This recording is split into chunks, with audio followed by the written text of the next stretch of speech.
Concept ఏముంటుందంటే, ఎవరు develop చేసినా మన పేరు చెప్పుకోవడం అనేటటువంటిది నడుస్తుంటది. బాబు గారి నైజం అది.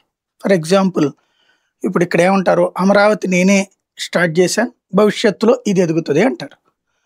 5 ఏళ్లలో ఏం జరగలేదు. కానీ హైదరాబాద్‌ని 5 ఏళ్లలో నేను అభివృద్ధి చేసేసాను. అసలు ప్రపంచ రాజధానిగా పెట్టానంటారు. హైదరాబాదు ప్రపంచ స్థాయిలో ఉంది కాబట్టినే మనం అక్కడికెళ్ళామన్న సంగతిని మాత్రం చర్చకి రానియ్యరు తెలివిగా. అదే ఆయన వే ఆఫ్ స్టైల్.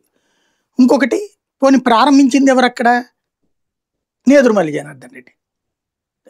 తర్వాతన కంటిన్యూ చేసింది ఎవరు? చంద్రబాబు గారు. ఆ తర్వాత కంటిన్యూ ఆయన కట్టింది ఏంటిది? ఎల్&టీ టవర్. ఆ తర్వాత శంషాబాద్ ఎయిర్‌పోర్టో, ఇన్నర్ రింగ్ రోడ్డో, అదే ఔటర్ రింగ్ రోడ్డో, తర్వాతన ఫైనాన్షియల్ సిటీను ఇవన్నీ డెవలప్ చేసింది ఎవరు? రాజశేఖర్ రెడ్డి. దాన్ని అదే స్థాయిలో కంటిన్యూ చేసింది రోసయ్య, కిరణ్ కుమార్. అంతకు మించి డెవలప్‌మెంట్ వైపుకి తీసుకెళ్ళింది కేసీఆర్, కేటీఆర్.